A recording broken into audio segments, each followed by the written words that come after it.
अब कैसे छूटे नाम रट लागे, अब कैसे छूटे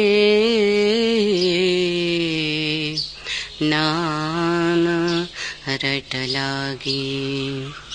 प्रभु जी तुम चंदन हम पानी, प्रभु जी तुम चंदन हम पानी। जाके अंग अंग बास समाड़ी, प्रभु जी तुम चंदन हम पानी। प्रभु जी तुम घन बन हम मोरा, जैसे चितवन चंद चकोरा। प्रभु जी तुम दीपक हम बाती, जाके ज्योति बरे दिन राती। प्रभु जी तुम चंदन हम पानी, प्रभु जी तुम मोती हम धागा। जैसे सो नहीं मिलत सुहागा, प्रभु जी तुम चंदन हम पानी।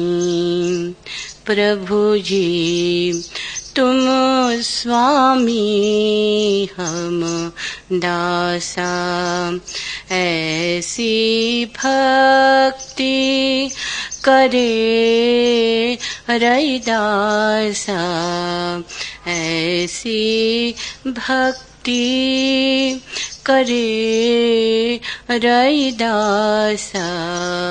प्रभु जी तुम चंदन हम पानी।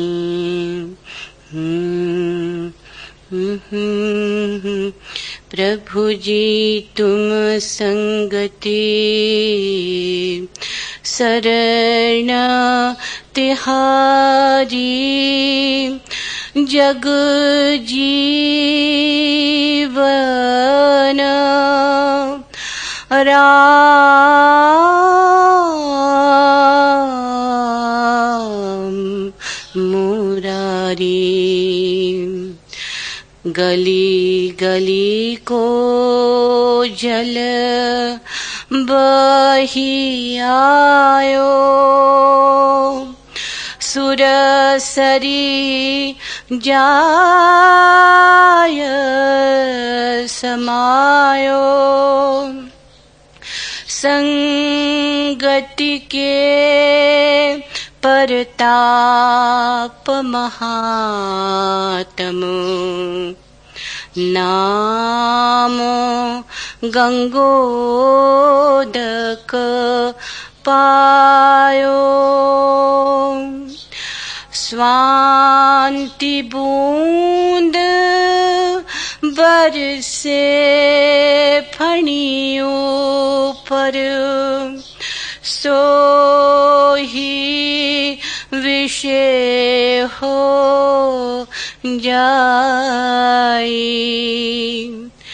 ओही बूंद के मोती निपजे, संगति की अधिकाई।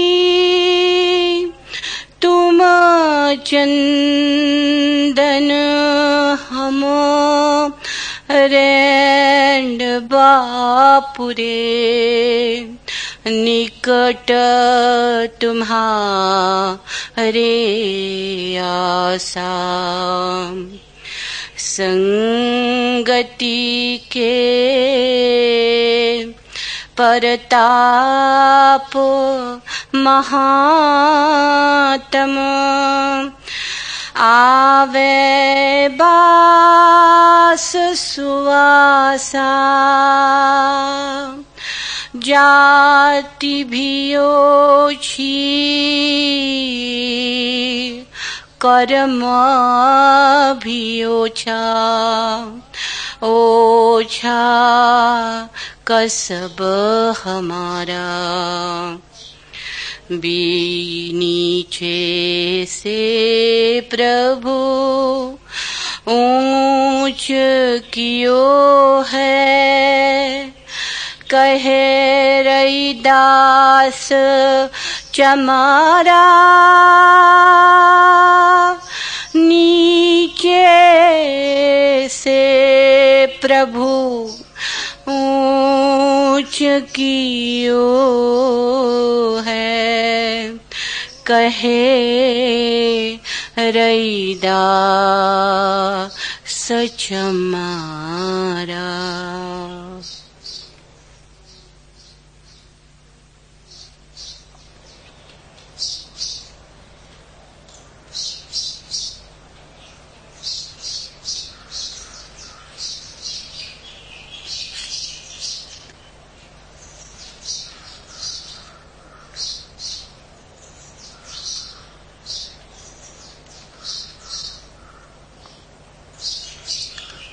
अंधियारे बीजा करते हैं, गीली माटी में पीड़ाएं, पोर पोर फटती देखूं मैं, केवल इतना सा उजियारा मेरी आंखों में रहने दो। सूरज सुर्ख बताने वालों, सूरजमुखी दिखाने वालों, अर्थ नहीं होता है कोई, अत से ही टूटी भाषा का, तार तार कर सकूं मौन को, केवल इतना शोर सुबह का, भरने दो मुझको सांसों में। स्वर की हदें बांधने वालों, पहरेदार बिठाने वालों, गलिहारों से चौराहों तक सफर नहीं होता है कोई, अपना ही आकाश बुनूं में, केवल इतनी सी तलाशी, भरने दो मुझको पांखों में। मेरी दिशा बांधने वालों, दूरी मुझे बताने वालों। मनुष्य पैदा तो होता है विराट की संभावना लेकर, लेकिन रह जाता है क्षुद्र। होता तो है पैदा सागर बनने को, और बन नहीं पाता बूंद भी। यही पीड़ा है, यही संताप है, यही दुख है, मनुष्य के जीवन का यही नरक है। बीज तो हम लेकर आते हैं कि कमल खिले, आकाश भर जाए उनकी सुवास से, लेकिन बस बीज ही रह जाते हैं। अंकुर ही नहीं फूटता कभी, फूल तो बहुत दूर बहुत दूर।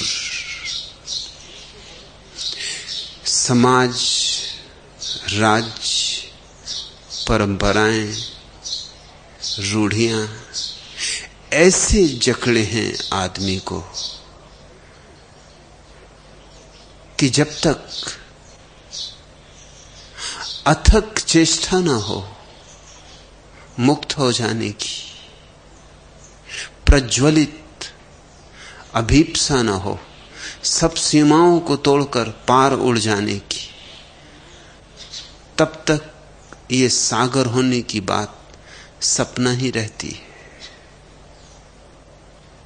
और इतना ध्यान रहे, जब तक सागर न हो जाओगे तब तक कोई संतृप्ति नहीं। तृप्ति का एक ही अर्थ होता है, हम वही हो जाएं जो हम होने को पैदा हुए। मनुष्य परमात्मा का बीज है, और सब तरफ से उस पर बाधाएं हैं, सब तरफ से चेष्टा है कि बीज कहीं टूट ना जाए, क्योंकि न्यस्त स्वार्थों को बड़ा भय है। तुम अगर परमात्मा होने लगो तो फिर तुम्हें गुलाम नहीं बनाया जा सकता, न तुम्हारा शोषण किया जा सकता, न तुम्हें मूढ़तापूर्ण कृत्यों में संलग्न किया जा सकता। फिर तुम्हें हिंदू, मुसलमान, ईसाई नहीं बनाया जा सकता। फिर तुम्हें भारतीय, पाकिस्तानी और चीनी नहीं बनाया जा सकता। परमात्मा पर ये कोई विशेषण नहीं लगेंगे। इसलिए इस तथाकथित समाज के ठेकेदार तुम्हें हर तरफ से बांध देते, बचपन से ही बांधना शुरू कर देते, तुम्हारे चारों तरफ ऐसा जाल बुन देते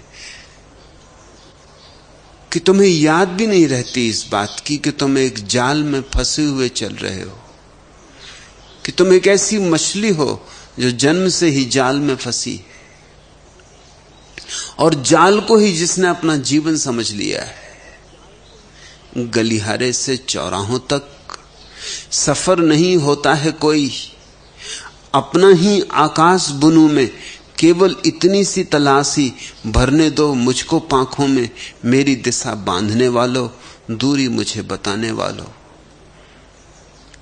पंडित हैं, पुजारी हैं, पुरोहित हैं, राजनेता हैं, वे सब कहते हैं परमात्मा बहुत दूर है, इतने दूर कि तुम पा ना सकोगे, जन्म जन्म लग जाएंगे। कुछ तो हैं ये कहने वाले भी कि परमात्मा है ही नहीं, पाने का सवाल ही नहीं उठता। कुछ हैं जो उसे इतना दूर बताते हैं कि वो ना होने के बराबर हो जाता है। मगर उन सब की चेष्टा यही है कि तुम्हारे मन में ये बात घनीभूत हो जाए कि तुम जो हो बस इतना ही बहुत है, इससे ज्यादा होने की कोई आशा नहीं है। अंधियारे बीजा करते हैं, गीली माटी में पीड़ाएं पोर पोर फटती देखूं मैं, केवल इतना सा उजियारा मेरी आंखों में रहने दो। सूरज सुर्ख बताने वालों, सूरजमुखी दिखाने वालों, दूर के सूरज की बातें होती हैं, लेकिन तुम्हारी आंखों में जरा से भी प्रकाश की संभावना दिखाई पड़े तत्क्षण नष्ट कर दी जाती है। अर्थ नहीं होता है कोई अत से ही टूटी भाषा का, तार तार कर सकूं मौन को, केवल इतना शोर सुबह का, भरने दो मुझको सांसों में, स्वर की हदें बांधने वालों, पहरेदार बिठाने वालों। लेकिन तुम्हारे स्वरों पर सब तरफ से पाबंदी है।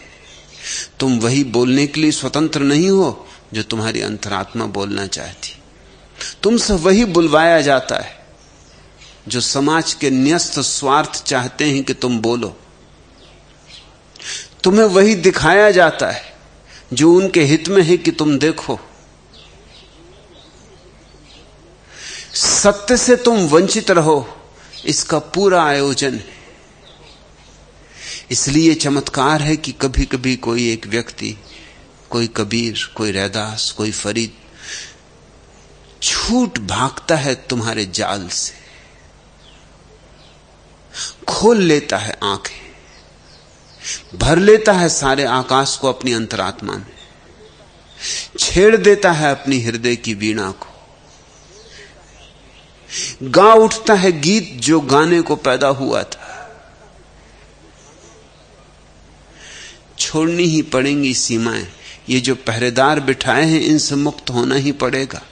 तू खुद रहबर है, खुद बांगे जरस है, खुद ही मंजिल है, मुसाफिर।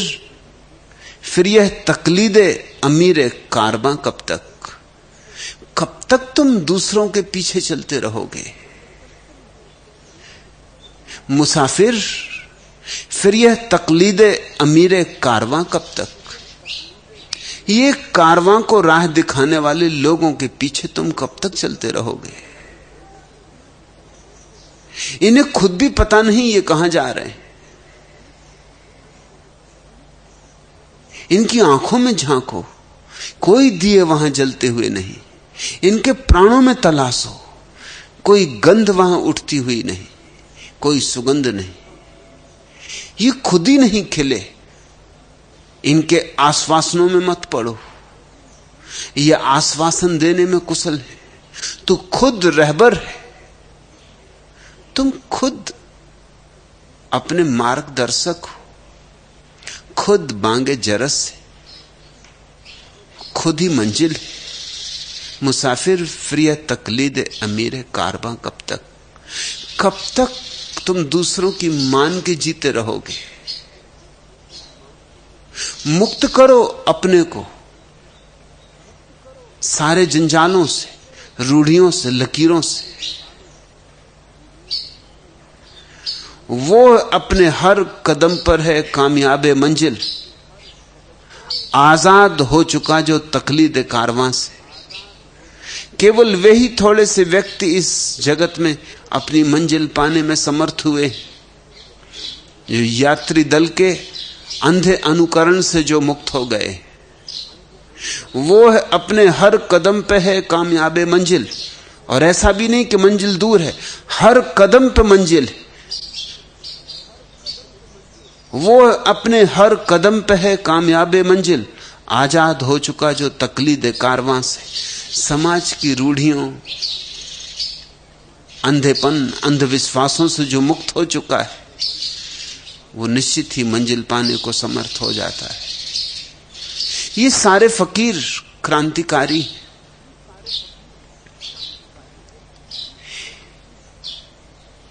इनके शब्दों में अंगारे, चिंगारियां हैं। काश तुम पड़ जाने दो अपने प्राणों में, तो तुम भी भबक उठो, तुम भी धधक उठो।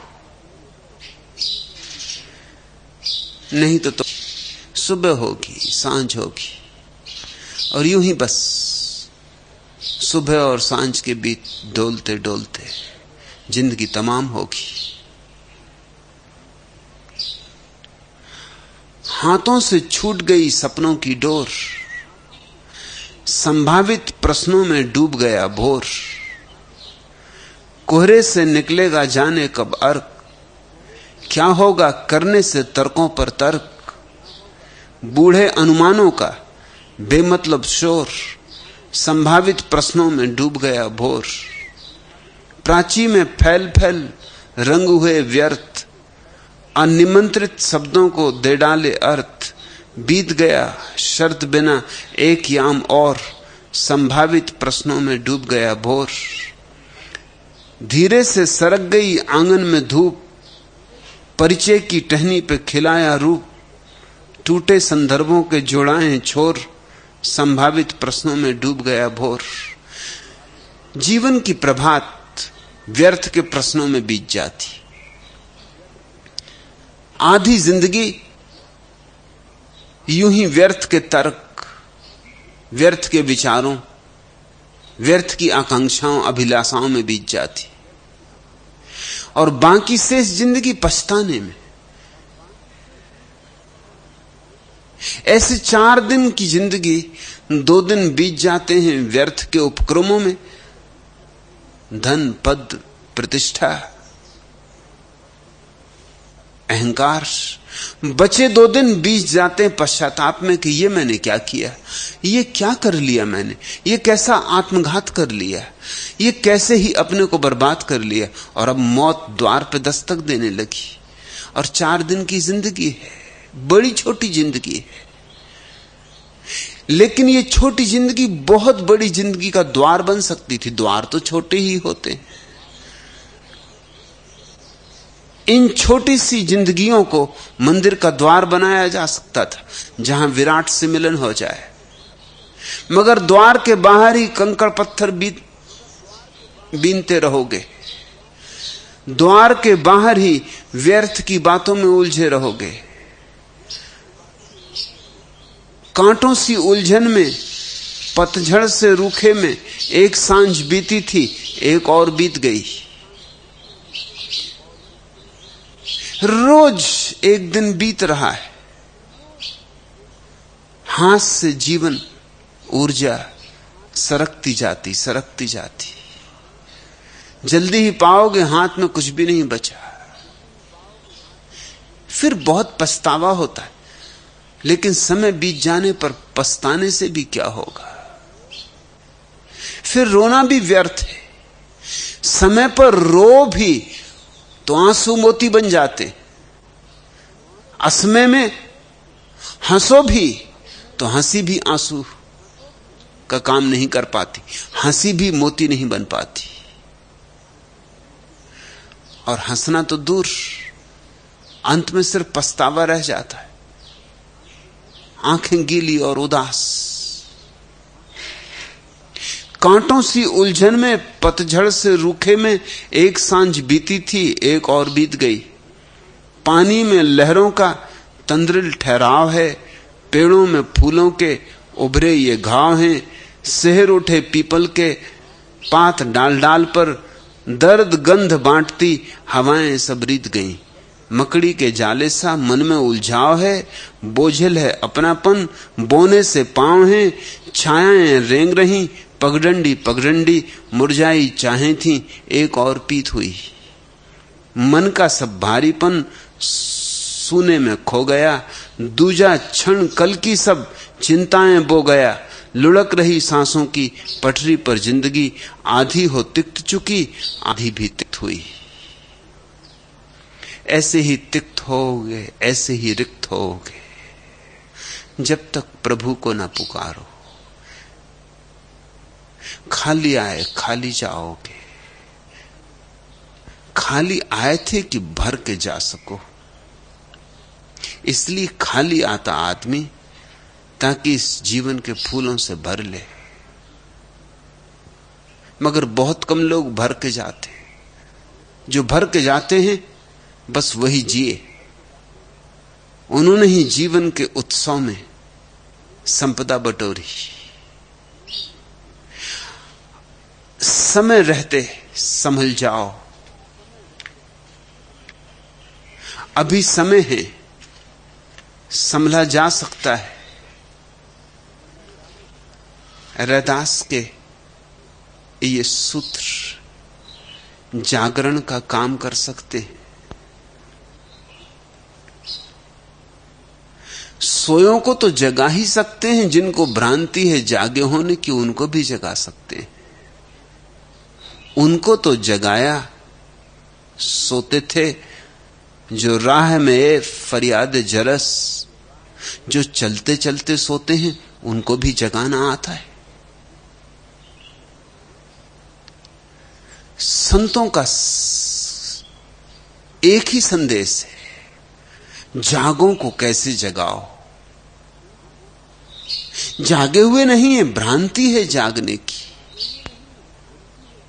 मगर सोए को जगाना आसान, क्योंकि वो मानता है मैं सोया हुआ हूं। और जो सोया है और सपना देख रहा है कि मैं जागा हुआ हूं, उसको जगाना बहुत मुश्किल। इसलिए पंडितों को जगाना बहुत मुश्किल, तथाकथित ज्ञानियों को जगाना बहुत मुश्किल। अज्ञानी तो जागना चाहता है, क्योंकि अज्ञान पीड़ा देता है और ज्ञान अहंकार को तृप्ति देता है। इस जगत में पूरी व्यवस्था है तुम्हें पंडित बनाने की। स्कूल हैं, कॉलेज हैं, यूनिवर्सिटीज हैं, वेद हैं, कुरान है, बाइबलें हैं। सारा आयोजन है कि तुम पंडित हो जाओ। इसके पहले कि तुम्हें परमात्मा का कोई स्वाद लगे, परमात्मा के संबंध में इतनी बकवास तुम्हें याद हो जाती कि फिर स्वाद लगने का उपाय ही नहीं रह जाता। ये सूत्र किसी पंडित के सूत्र नहीं, पंडित सूत्र दे भी नहीं सकते, उनके वक्तव्य थोथे होते। रैदास जैसे व्यक्ति सूत्र देते। सूत्र का अर्थ होता है सार, संक्षिप्त, निचोड़, इत्र। अब कैसे छूटे नामरट लागी। एक तरफ हैं लोग जो पूछते हैं कि राम को कैसे जपें। एक तरफ हैं लोग जो पूछते हैं भजन कैसे हो, ध्यान कैसे हो, कीर्तन कैसे हो, पूजा कैसे, अर्चना कैसे। और रैदास कहते हैं हमारी मुसीबत दूसरी ही है। हमारी मुसीबत यह है कि अब कैसे छूटे, नामरट लागी, अब छुटाए नहीं छूटती। ऐसा रंग चढ़ता है कि अब हम चाहें भी कि बंद हो जाए तो बंद नहीं होती। मेरे एक शिक्षक थे, यूनिवर्सिटी में दर्शन शास्त्र के अध्यापक थे, प्यारे आदमी थे, बूढ़े आदमी थे, दार्शनिक थे, स्वभावतः झक्की थे। वर्षों तक उनकी कक्षा में कोई विद्यार्थी भर्ती नहीं होता था, क्योंकि उनके झक्कीपन से लोग राजी नहीं हो पाते थे। कोई 3 वर्षों से कोई विद्यार्थी नहीं था। जब मैं उनकी कक्षा में भर्ती हुआ तो उन्होंने मुझसे कहा कि तुम भी हैरान, तुम भी झक्की हो क्या? मेरी कक्षा में लोग भर्ती नहीं होते। मैं तुम्हें अपनी शर्तें पहले बता देता हूं। मेरी पहली शर्त तो यह है कि मैं बोलना तो शुरू करता हूं जब घंटा बजता है, लेकिन खत्म घंटा जब बजता है तब नहीं करता, कर ही नहीं सकता जब तक कि मेरा हृदय पूरा ना उंडेल दूं। तो कभी 2 घंटे बोलता हूं, कभी 3 घंटे, कभी 4 घंटे, कभी 5 घंटे। तुम्हें बीच में उठ के जाना हो, तुम चुपचाप जा सकते हो, पूछने की जरूरत नहीं। तुम्हें प्यास लगे, पानी पी आना, लौट आना। मैं बोलना जारी रखूंगा, तुम नहीं रहोगे तब भी जारी रखूंगा। मुझे भरोसा ना आया कि बिना मेरे मौजूद रहे वो कैसे बोलते रहेंगे। पहले ही दिन मैंने सिर्फ प्रयोग के लिए देखा। कोई घंटे भर बाद मैं उठ के बाहर चला गया, खिड़की के पास खड़ा रहा, वो बोले चले जा रहे थे। बाद में मैंने उनसे पूछा कि इसका राज, जब कोई सुनने वाला नहीं तब भी आप बोल रहे हैं। उन्होंने कहा मैं जो बोल रहा हूं उसमें मुझे ही सुनने में इतना रस आता है कि उससे मैं रोकूं तो रोकूं कैसे।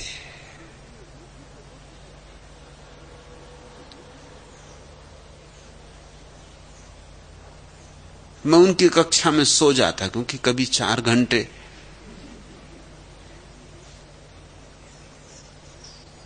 मगर वो बोलना जारी रखते।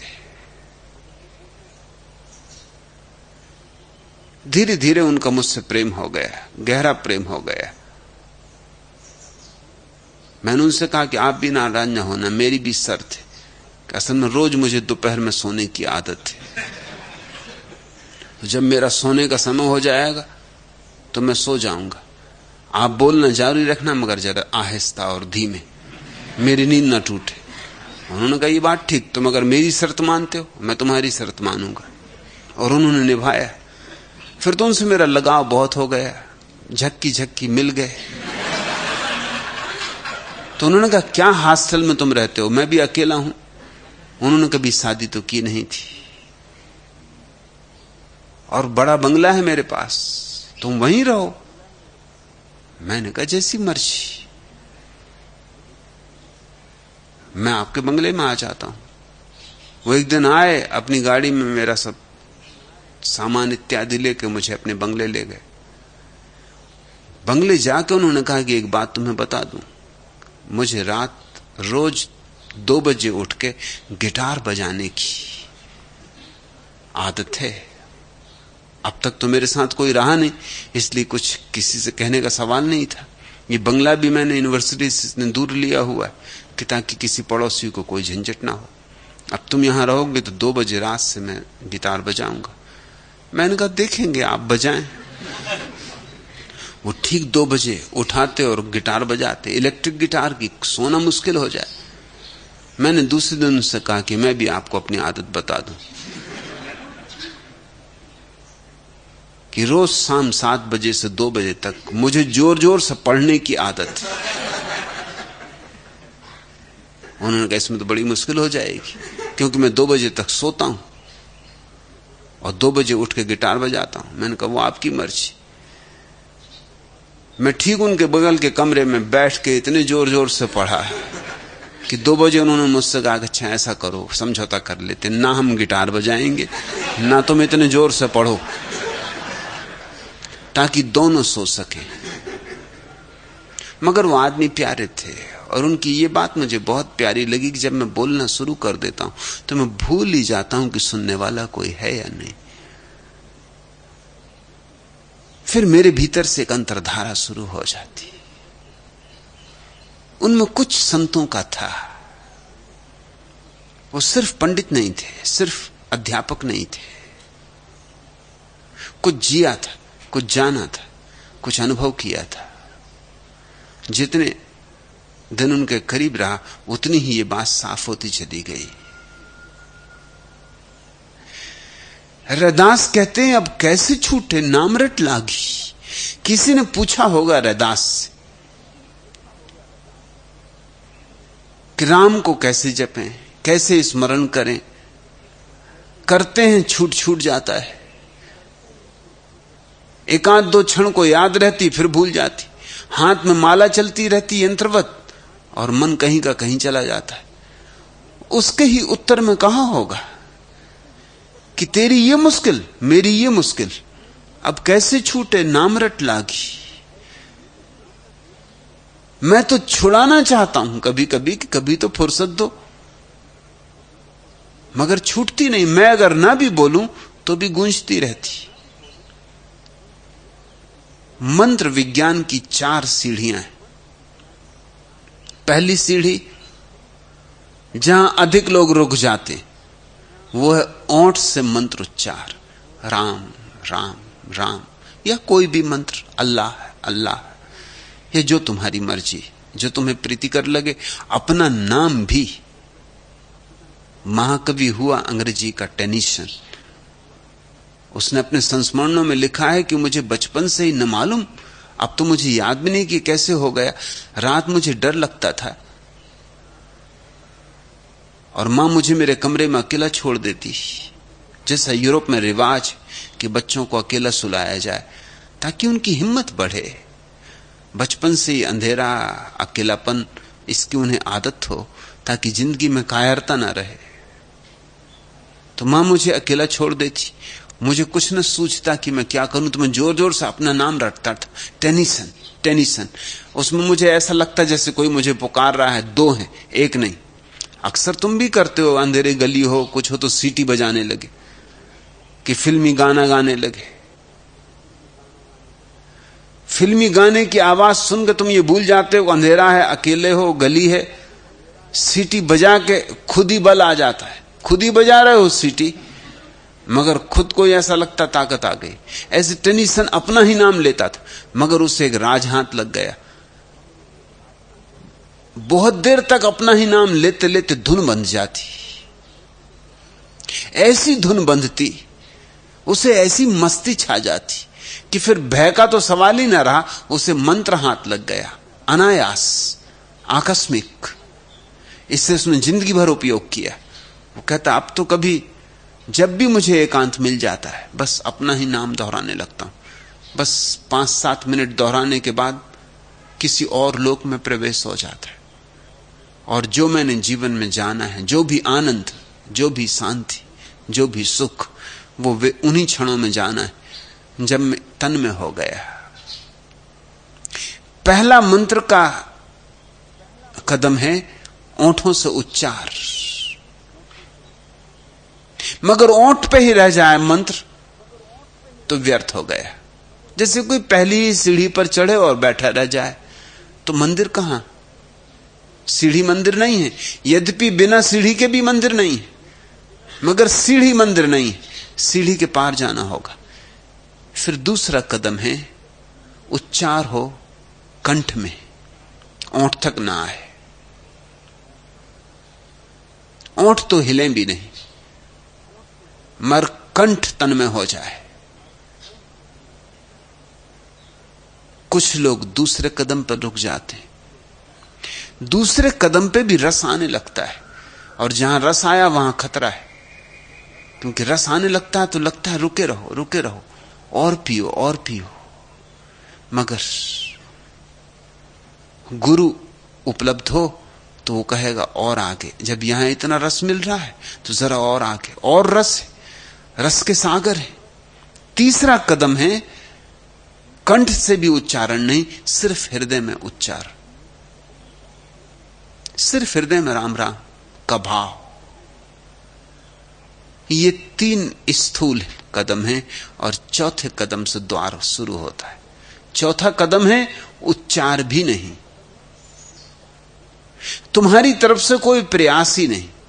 उसी की बात कर रहे हैं रैदास। अब कैसे छूटे राम रट लागी, तुम्हारी तरफ से कोई चेष्टा ही नहीं, प्रयास नहीं। तुम जप नहीं रहे हो, भजन नहीं कर रहे, कीर्तन नहीं कर रहे, तुम्हारे भीतर कीर्तन हो रहा है, नाम जप हो रहा है। तुम बैठे हो, तुम साक्षी मात्र रह गए हो, और भीतर कुछ हो रहा है जो अपने से हो रहा है। शुरू में सुनोगे तो कठिनाई लगेगी, अपने से कैसे होगा, श्वास कैसे चल रही है अपने से, खून कैसे बह रहा है अपने से। तुम कोई बाहर रहे हो कि खून को कह रहा है कि अब बाएं चलो, अब दाएं मुड़ो, अब हाथ आ गया, अब सिर आ गया, पैर आ गया। खून 24 घंटे चल रहा है। तुमने भोजन कर लिया, फिर कौन पचा रहा है? फिर भोजन अपने से पच रहा है। तुम श्वास ले रहे हो, सोच के ले रहे हो। सोच के लो तो बड़ी मुश्किल हो जाए, सोच के लो तो दुनिया में आदमी मिले ही नहीं। रात जरा नींद लग गई, भूल गए, रात भर सांस ना ली, सुबह खात्मा।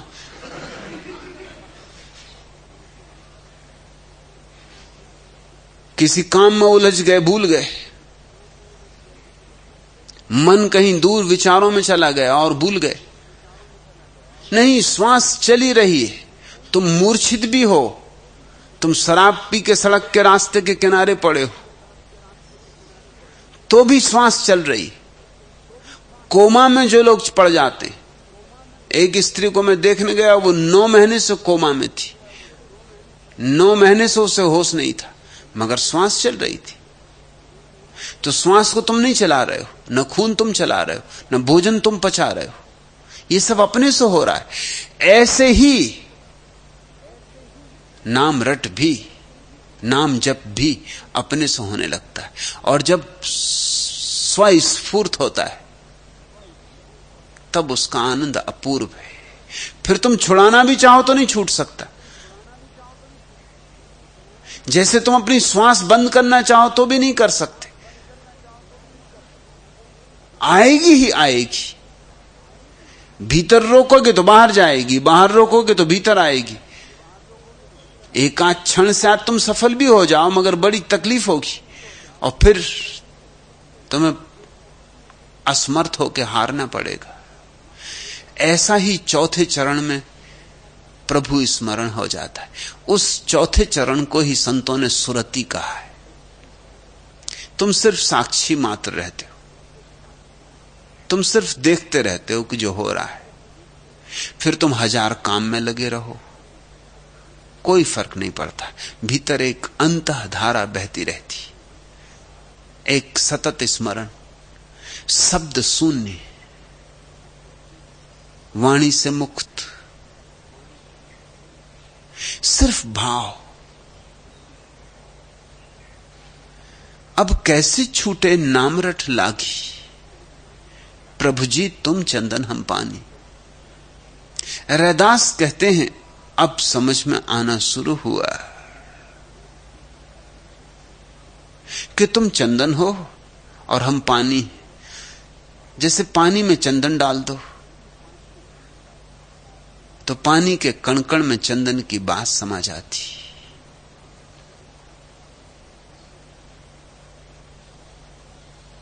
जाकी अंग अंग बास समानी। तुम मुझ में ऐसे समा गए हो जैसे चंदन की बास पानी में समा जाए। अब अलग करने का कोई उपाय नहीं।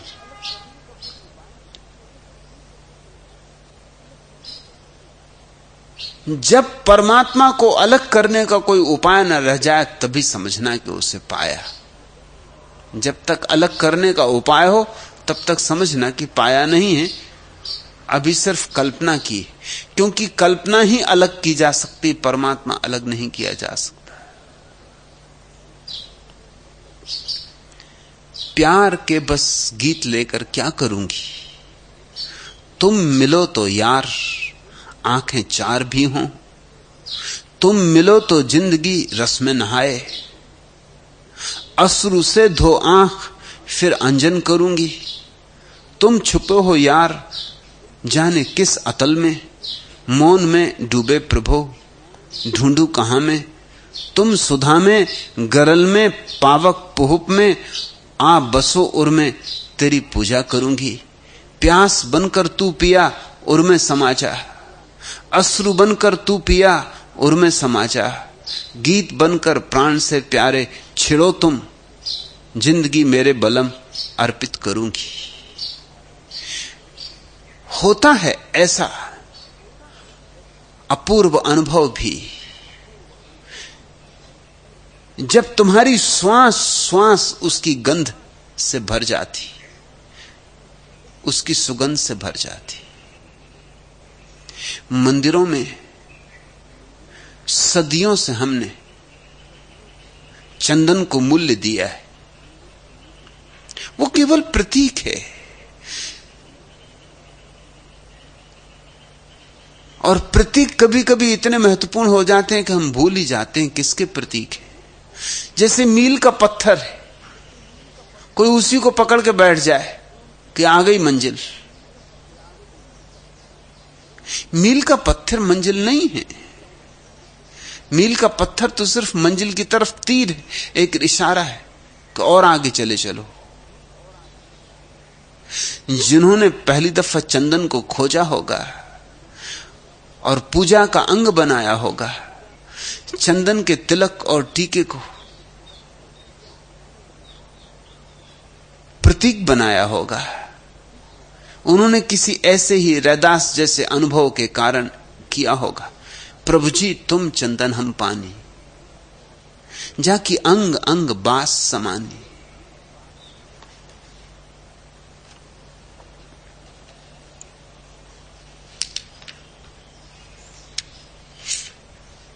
लेकिन फिर कब हम भूल गए, हम भुलक्कड़ हैं। सुंदर से सुंदर प्रतीक भी हमारे हाथों में पड़ के अर्थहीन हो जाते। चंदन लगाया जाता है तृतीय नेत्र पर, उसे केवल प्रतीक है। वो ये कह रहा है कि तुम्हारे तीसरे नेत्र में प्रभु चंदन की तरह समा जाना चाहिए, मगर बस ऊपर लगा लिया चंदन और काम समाप्त हो गया। स्त्रियां तीसरे नेत्र पर टीका लगाती, वो केवल प्रतीक है कि जिससे तुम्हें प्रेम है वो तुम्हारे तीसरे नेत्र तक समा जाना चाहिए, तो ही प्रेम है। क्यों तीसरे नेत्र तक? क्योंकि तीसरे नेत्र संसार की सीमा को निर्मित करते, उसके पार तो फिर ब्रह्म है। तीसरा नेत्र है छठवां केंद्र, उसके बाद सातवां है सहस्त्रार, वह तो मुक्ति का द्वार है। फिर वहां न तो प्रेमी रह जाता, न प्रेसी, न भक्त, न भगवान। लेकिन छठवें तक याद रहती। तो अगर किसी से प्रेम किया हो तो वो ऐसा होना चाहिए कि जैसे तीसरी आंख तक ने उसे देख लिया, देह ही नहीं देखी उसकी आत्मा भी देख ली। दो आंखें हैं हमारे पास, ये तो केवल देह को देखती हैं। इनसे हुआ प्रेम भी कोई प्रेम है, वासना का ही एक नाम है। लेकिन इन दोनों आंखों के भीतर छिपी एक तीसरी आंख है, शिव नेत्र। उससे जब देखा तो प्रेम, तीसरी आंख जब किसी व्यक्ति से जुड़ जाती, तुम उसकी आत्मा से जुड़े और एक हुए। प्रेसी को भी वहीं से देखो तो तुम्हारा प्रेम प्रार्थना बन जाएगा, और गुरु को तो केवल वहीं से देखा जा सकता है। चर्म चक्षु देखने में असमर्थ है। चर्म चक्षु तो केवल चमड़ी को ही देख सकते हैं, वही उनकी सीमा है। तुम्हारे भीतर एक अदृश्य दृष्टि है, दिखाई नहीं पड़ती। उस अगोचर दृष्टि से ही अगोचर को देखा जा सकता है। तो तीसरे नेत्र पर स्त्रियां टीका लगाती रही, मगर बस टीका लगा है और पति के साथ झगड़ा चल रहा है। ऐसे हमारे सारे प्रतीकों की गति हो गई। मंदिर गए, तिलक लगा लिया, चंदन घिस के तीसरे नेत्र पर ऊपर से शीतलता पहुंचा दी और घर चले आए। तुम्हारे तीसरे नेत्र पर परमात्मा चंदन की वास जैसा हो जाना चाहिए। और चंदन को क्यों चुना? बहुत कारणों से चुना है। चंदन अकेला वृक्ष है जिस पर विषैले सांप लिपटे रहते, मगर उसका कुछ बिगाड़ नहीं पाते। चंदन विषाक्त नहीं होता। सर्प भला सुगंधित हो जाएं, मगर चंदन विषाक्त नहीं होता। ऐसा ही ये संसार है, जहर से भरा हुआ। इसमें तुम्हें चंदन जैसे होकर जीना होगा। ये तुम्हें विषाक्त ना कर पाए, ऐसा तुम्हारा साक्षी भाव होना चाहिए कि कीचड़ में से भी गुजरो तो भी कीचड़ तुम्हें छुए ना। ये काजल की कोठरी है संसार, इससे गुजरना तो है। परमात्मा चाहता है कि गुजरो, जरूर कोई शिक्षा है जो जरूरी है, लेकिन ऐसे गुजरना जैसे कबीर गुजरे, रैदास गुजरे। कबीर कहते हैं, ज्यों की त्यों धर दीनी चदरिया, खूब जतन से ओढ़ी रे कबीरा। कालख से भरी हुई काजल की इस कोठरी से गुजर गए, मगर बड़ी जतन से गुजरे, बड़े होश से गुजरे कि परमात्मा ने जैसी चदरिया दी थी, ठीक वैसी की वैसी बिना दाग धब्बे के वापस लौटा दी। साक्षी भाव हो तो संसार में से ऐसा ही गुजरा जा सकता है। इस साक्षी भाव के साथ संसार से गुजरने को ही मैं सन्यास कहता हूं। चंदन की तरह हो जाओ तो सन्यासी। प्रभु जी तुम चंदन हम पानी, जाकि अंग अंग बास समानी। प्राण वीणा पर पिया, मैं आज तेरे गीत गाऊं। नैन से तुझको निहारूं, पलक में तुझको छिपाऊं। गीत उर के प्रीत मन के, अश्रु के तुम प्राण धन हो। चूम कर तुमको बलम, मैं हृदय मंदिर में बसाऊं। प्राण वीणा छेड़ प्रीतम, मैं तुम्हें हरदम पुकारूं। नैन के माणिक पिरोकर, प्रेम की माला पिन्हाऊं। पुकारोगे तो एक दिन पुकार सुनी जाएगी। अहिर्निश पुकारोगे तो एक दिन पुकार बन जाओगे। देर अबेर हो सकती है, अंधेर नहीं है।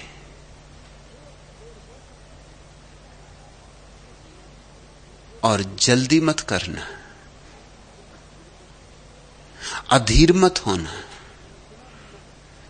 ये इतना महत्वकारी है कि अगर जन्मों में भी हो तो जल्दी। ये कोई छोटे मोटे घास पात के पौधे नहीं हैं। ये प्रेम और प्रार्थना के पौधे, चांतारों को छूने वाले पौधे, या आकाश को भर देने वाले पौधे। ये जब भी जितनी देर में भी खिल जाएं, फूलों से लद जाएं, समझना कि जल्दी ही है, समझना कि अभी सुबह ही है। मगर अगर तुमने बहुत जल्दबाजी की तो तुम चूक जाओगे। जो जल्दबाज है उसकी प्रार्थना ओंठों तक रह जाएगी, जिसमें थोड़ा धैर्य है उसकी प्रार्थना कंठ तक पहुंचेगी, जिसमें और ही धैर्य है उसकी प्रार्थना हृदय तक पहुंचेगी, और जिसमें अनंत धैर्य है उसकी प्रार्थना आत्मा बन जाती। जब प्रार्थना आत्मा बनती है फिर छूटे नहीं छूटती। अब कैसे छूटे नाम रट लागी। प्रभु जी तुम चंदन हम पानी, जाकी अंग अंग बास समानी। प्रभु जी तुम घनबन हम मोरा। और जिससे बादल घेर आते आषाढ़ में, घनघोर बादल, और मोर नाचने लगते। ऐसे ही रैदास कहते हैं कि तुम घने बादलों की तरह छा गए हो और हम तो मोर हैं, हम नाच उठे। जिस व्यक्ति ने अपने भीतर अहिर्निश प्रभु के नाद को सुना, उसे चारों तरफ परमात्मा दिखाई पड़ने लगता है। वृक्षों में, पहाड़ों में, चांतारों में, लोगों में, पशुओं में, पक्षियों में, उसे सब तरफ परमात्मा दिखाई पड़ने लगता है। और जो सब तरफ परमात्मा से घिर गया है वो मोर की तरह नहीं नाचेगा तो कौन नाचेगा। प्रभु जी तुम घनबन हम मोरा, जैसे चितवन चंद चकोरा। उसकी आंखें तो जैसे चकोर की आंखें चांद पर टिकी रह जाती, बस ऐसे ही परमात्मा पर टिकी रह जाती। हां, एक फर्क है, चकोर चांद से आंखें नहीं हटाता है और ध्यानी हटाना भी चाहे तो नहीं हटा सकता है, क्योंकि जहां भी आंख ले जाए वहीं उसे परमात्मा दिखाई पड़ता, वहीं चांद है उसका। कंकड़ कंकड़ में उसकी ही ध्वनि है, पत्ते पत्ते पर उसी के हस्ताक्षर है।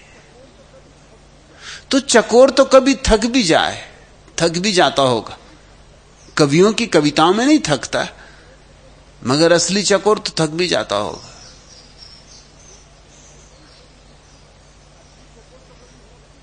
असली चकोर तो कभी रूठ भी जाता होगा,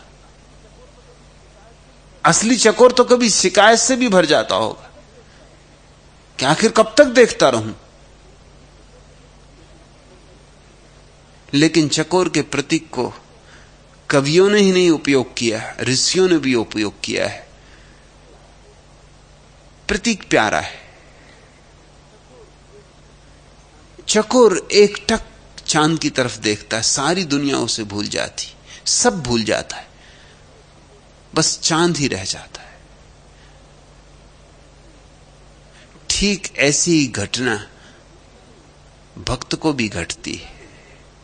सब भूलता नहीं, सभी चांद हो जाता है। जहां भी देखता है पाता है वही वही परमात्मा। प्रभु जी तुम दीपक हम बाती, जाकी ज्योति बरे दिन राती। प्यारे वचन है रैदास के, सीधे साधे लेकिन बड़े मधुर, बड़े मीठे। प्रभु जी तुम दीपक हम बाती, तुम ज्योति हो, हम तुम्हारी बाती हैं।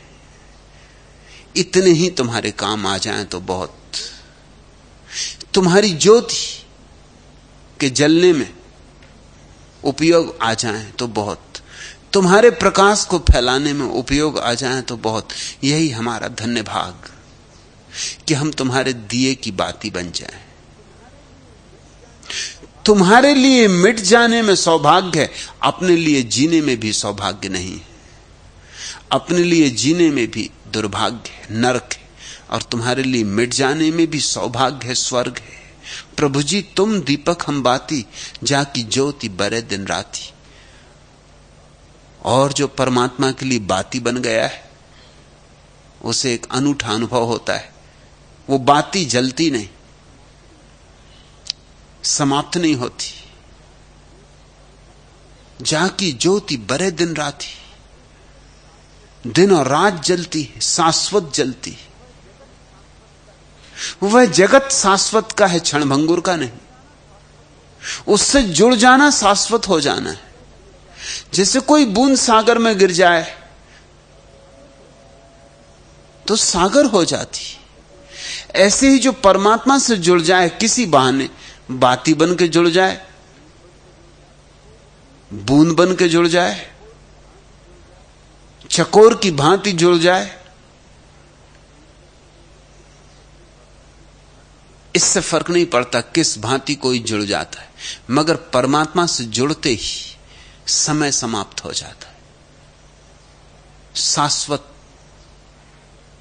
न जिसका कोई प्रारंभ है न कोई अंत, उसमें हम प्रवेश करते हैं। जाकी ज्योति बरे दिन राती, प्रभु जी तुम मोती हम धागा। छोटे छोटे प्रतीक मगर खूब अर्थ भरे, खूब रस भरे। प्रभु जी तुम मोती हम धागा,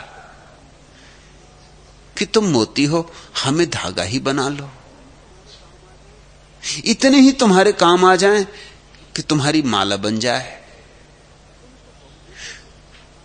तुम तो बहुमूल्य हो, हमारा क्या मूल्य, धागे का क्या मूल्य। मगर धागा भी मूल्यवान हो जाता है जब मोतियों में पिरोया जाता है। जैसे सोनहि मिलत सुहागा, सुहागे का क्या मूल्य है, मगर सोने से मिल जाए तो मूल्यवान हो जाता है। प्रभु जी तुम स्वामी हम दासा, तुम मालिक हो। सूफी फकीर परमात्मा को 100 नाम दिए, उसमें एक नाम सबसे ज्यादा प्यारा है, वो है या मालिक।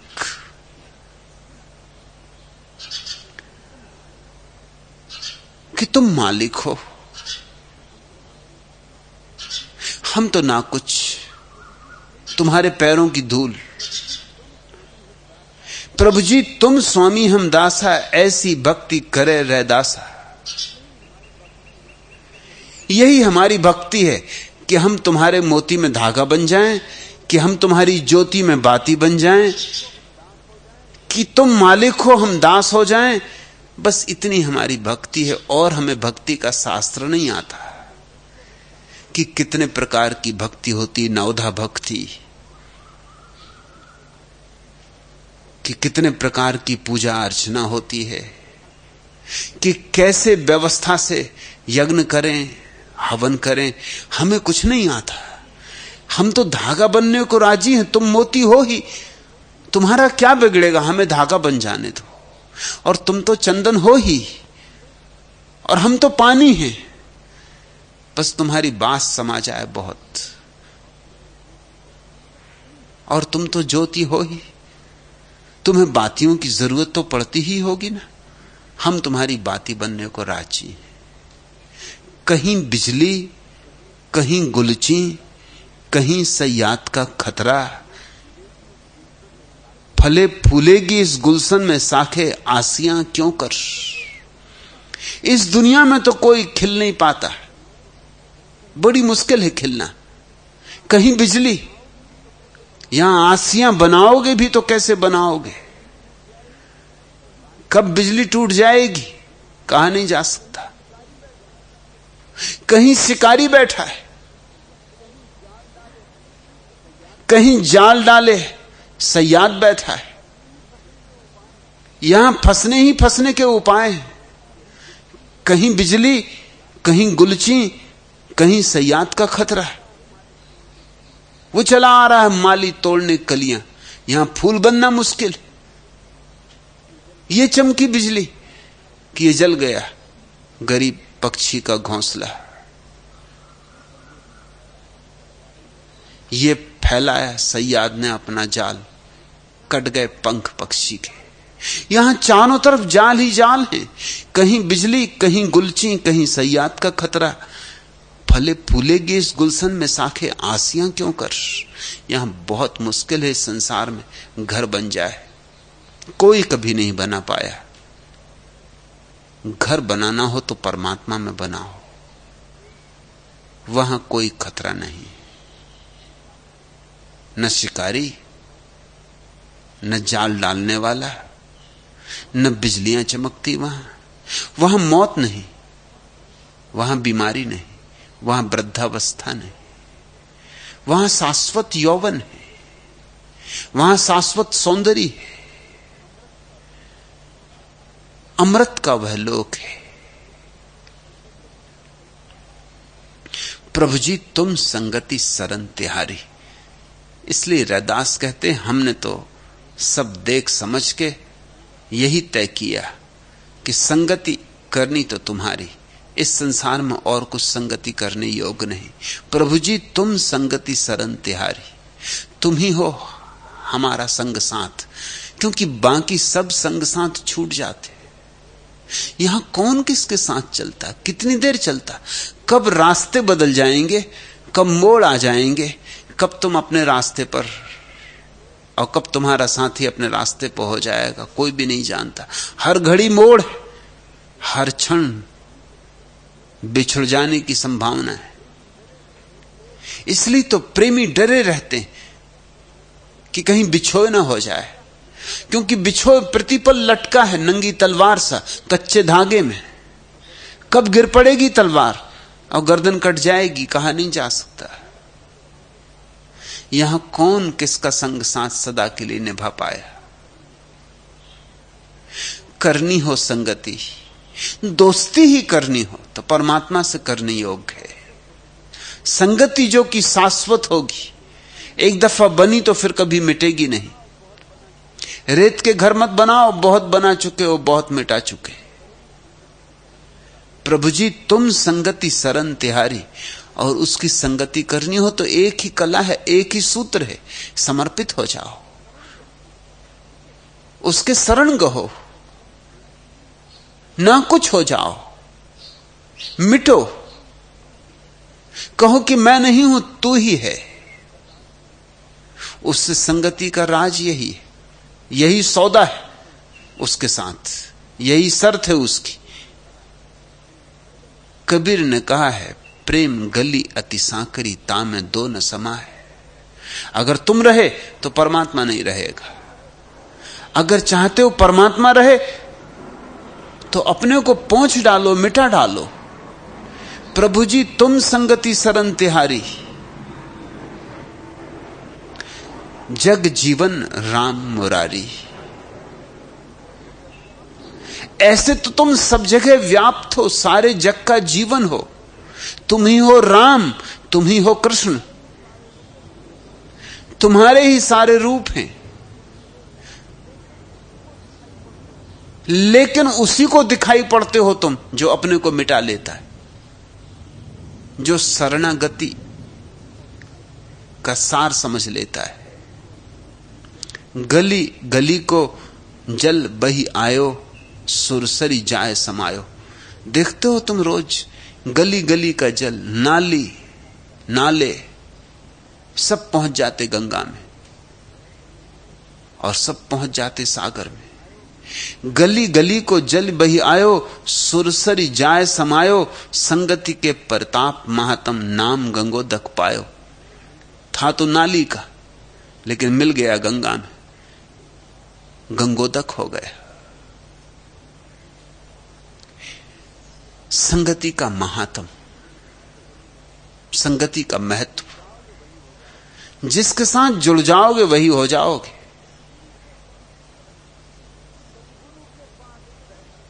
सदगुरु के पास बैठते बैठते तुम्हारे भीतर रोशनी हो जाएगी। गुरु शब्द बड़ा प्यारा है, दुनिया की किसी भाषा में ऐसा शब्द नहीं। दुनिया की भाषा में जो शब्द हैं उनका अर्थ होता है शिक्षक, अध्यापक, आचार्य, मगर गुरु किसी भाषा में उसका समानार्थी शब्द नहीं है, क्योंकि गुरु की अनुभूति ही पूर्वी है, मौलिक रूप से भारतीय है। गुरु का अर्थ होता है अंधेरे को जो दूर कर दे।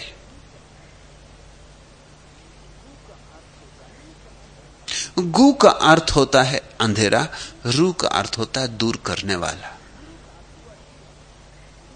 गुरु का अर्थ हुआ दिया, रोशनी, क्योंकि रोशनी अंधेरे को दूर कर देती। रोशनी से जुड़ जाओगे, रोशनी हो जाओगे। अरे देखते नहीं, रोज नाले और नालों का गंदा जल भी गंगा में जाके गंगा जल हो जाता है। रोज देखते हो फिर भी अंधे हो। संगति के प्रताप महात्म नाम गंगोदक पायो। और नाली का जल भी जब गंगा में मिलता है तो कुछ भेद नहीं रह जाता, गंगा उसे पवित्र कर लेती। सद्गुरु शर्त नहीं रखता कुछ और, ये नहीं कहता कि पापियों के लिए द्वार बंद।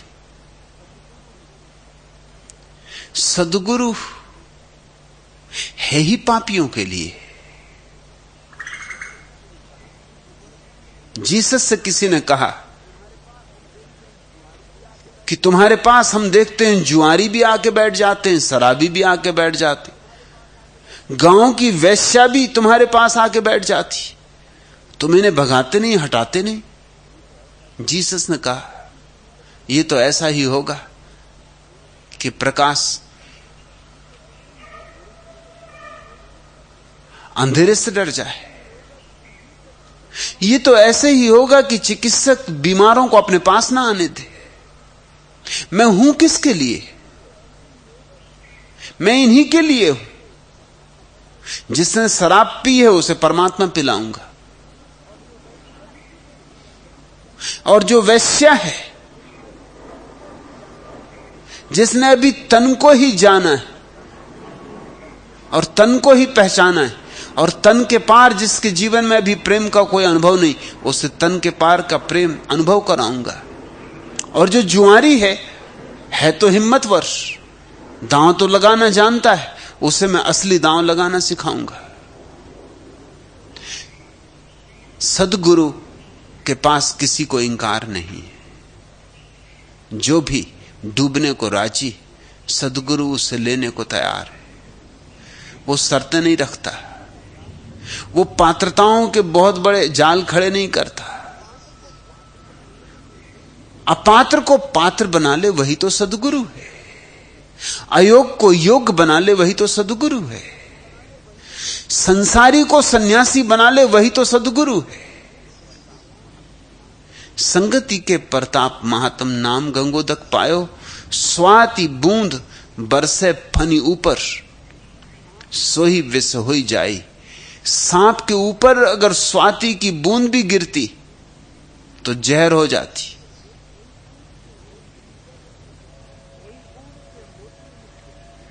वही बूंद के मोती निपजे संगति की अधिकाई। लेकिन वही बूंद अगर सीपी में बंद हो जाती तो मोती बन जाती। बूंद वही है, सांप के साथ जहर हो जाती है, सीपी में बंद होकर मोती बन जाती। सद्गुरु की सीपी में बंद हो जाओ तो मोती बन जाओगे। हम जिनके पास बैठते हैं वैसे ही हो जाते, जिनके साथ उठते बैठते हैं उनका रंग चढ़ जाता है। मैंने सुना है मिस्र का एक सम्राट पागल हो गया। उसके लिए बहुत चिकित्सक बुलाए गए लेकिन कोई उसे ठीक न कर सका। आखिर एक फकीर को बुलाया गया। आखिर जब कोई और उपाय न बचे तो लोग फकीरों के पास जाते।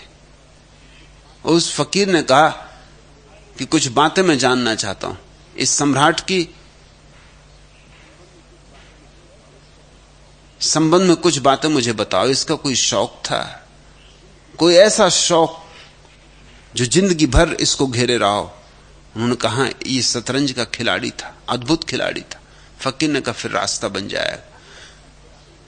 शतरंज का जो सबसे अच्छा खिलाड़ी हो तुम्हारे देश में उसको बुला लो, और वो जितने पैसे मांगे उससे दो, लेकिन राजा के साथ उसे शतरंज खेलने दो। उन्होंने कहा इससे क्या होगा, सम्राट पागल है, वो क्या खाक शतरंज खेलेगा। फकीर ने कहा तुम्हें इसकी चिंता करने की जरूरत नहीं, ये फिक्र करे शतरंज उसके साथ जिसको खेलनी है वो, और पैसा वो जितना मांगे हम देने को तैयार है। अगर पैसे का लोभी होगा तो सहेगा, पागल के साथ भी शतरंज खेलेगा। पैसे भी उसने बहुत मांगे, लाख रुपए रोज लूंगा। फकीर ने कहा दो, महंगा नहीं है सौदा, साल भर बाद आना। साल भर बाद दरबारी आए, फकीर ने पूछा कहो क्या हाल। उन्होंने कहा सब मामले बदल गया, बात ही उल्टी हो गई। वो शतरंज जो खिलाड़ी था बड़ा भारी, वो तो पागल हो गया और सम्राट ठीक हो गए।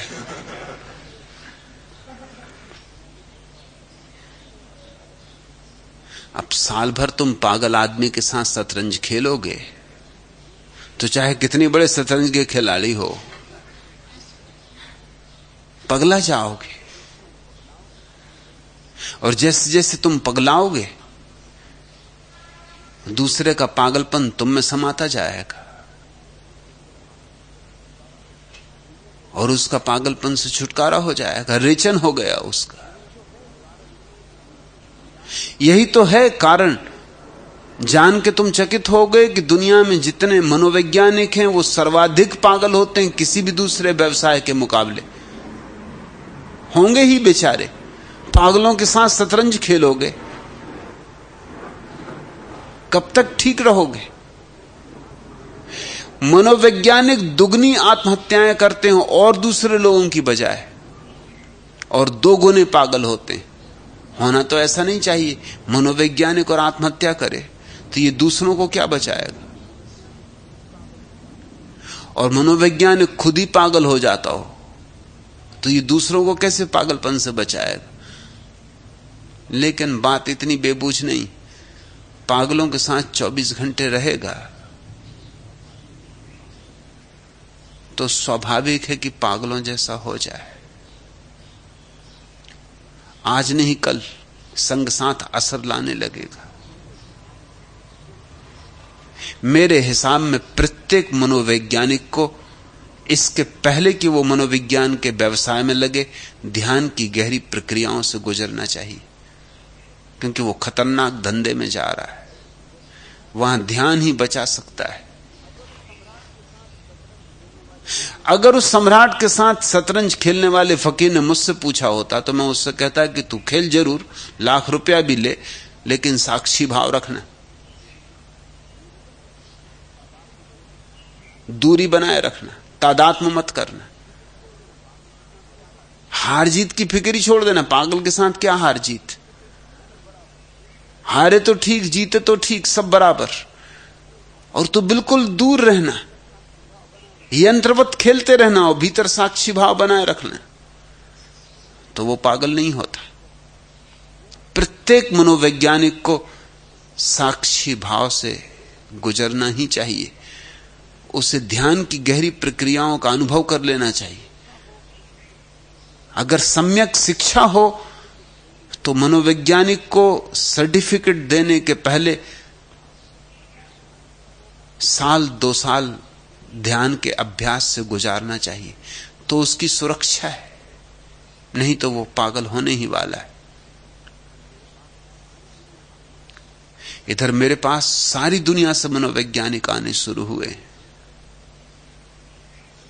ध्यान कर रहे हैं और उनके जीवन में एक नए आयाम का उद्घाटन हो रहा है, जिस संबंध में उन्होंने कभी सोचा ही ना था।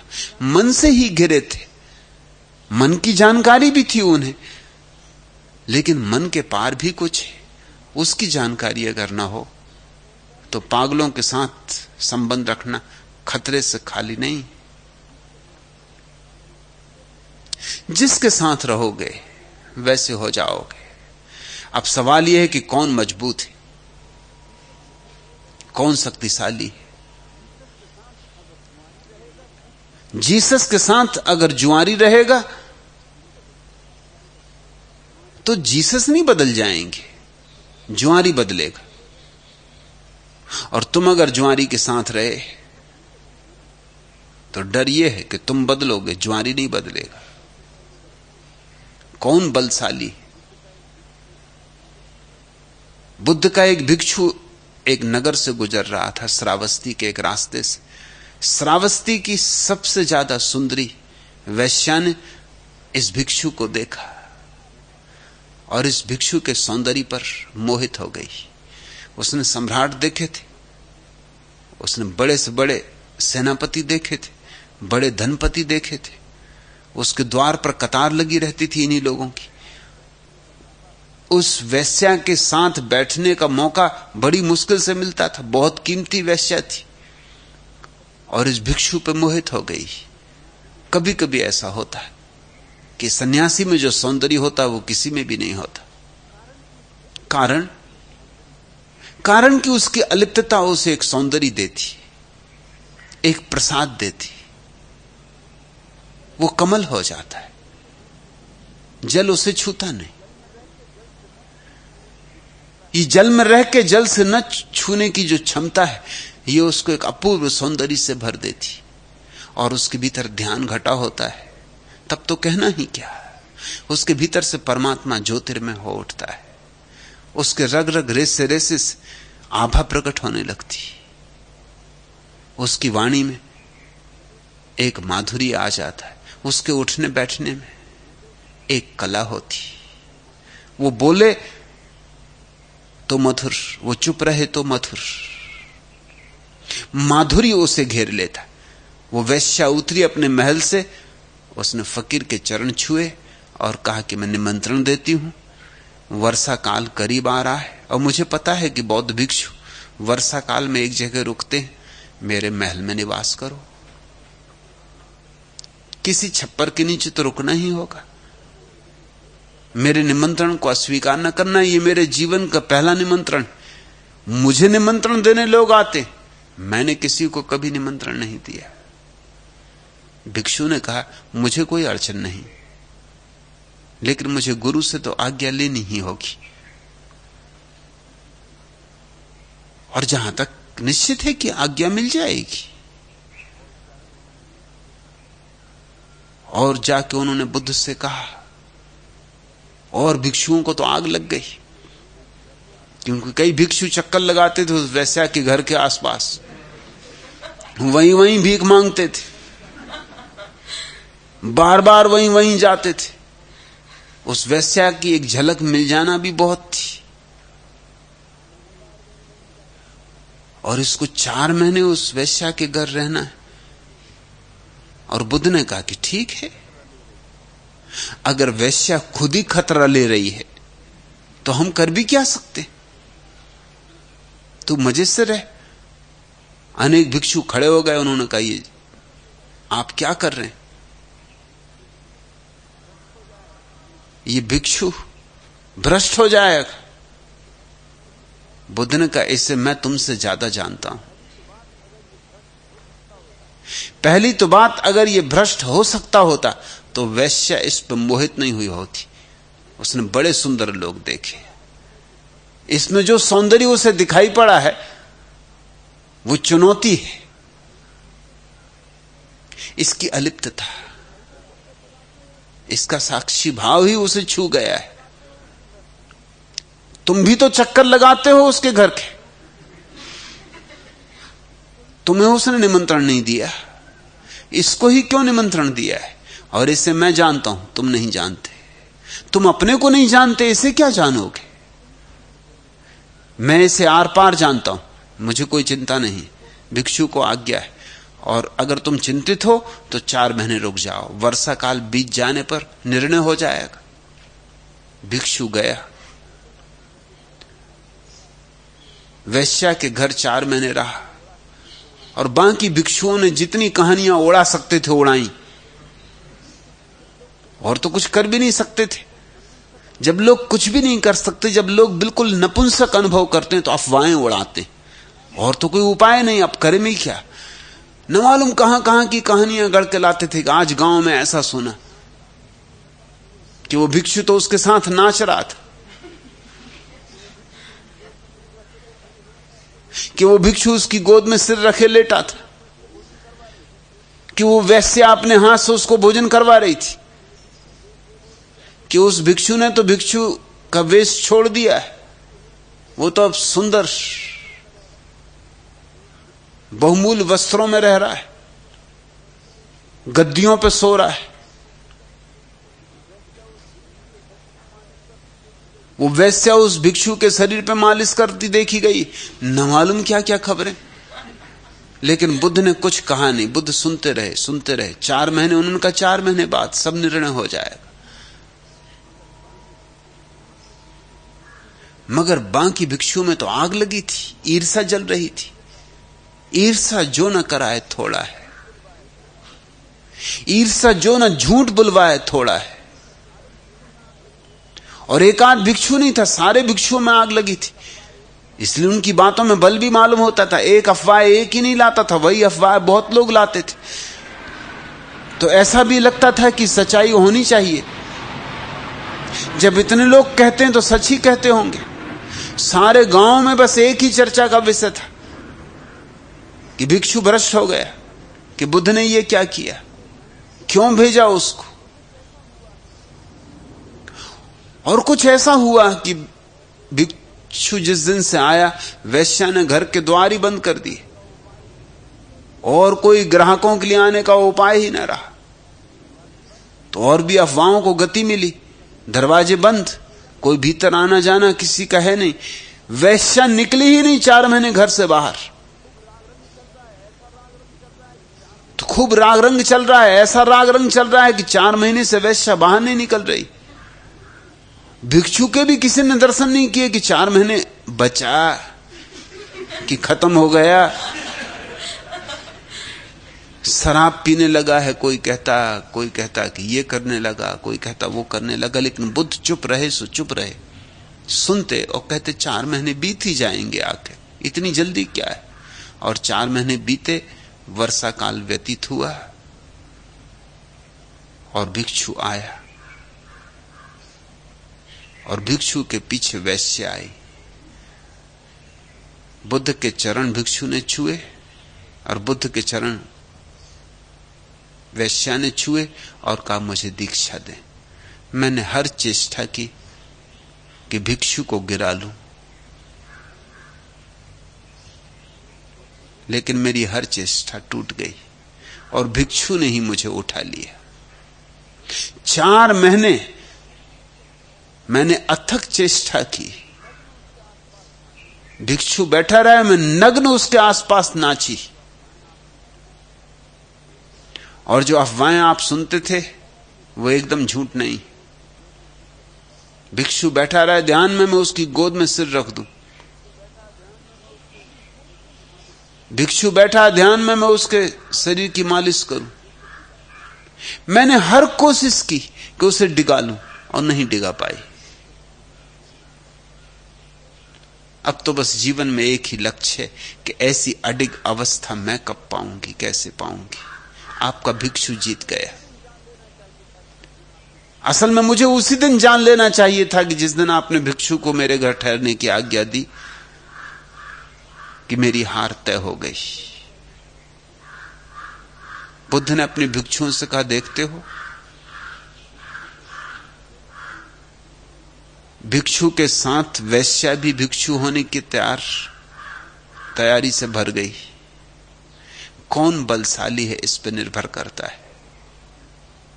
सबल खींच लेता है। इसलिए अपने से सबल जहां भी तुम पाओ सद्गुरु, अपने से सबल जहां भी तुम ज्योति पाओ, सुगंध पाओ, फिर डूब ही जाना, फिर दांव पर सब लगा ही देना।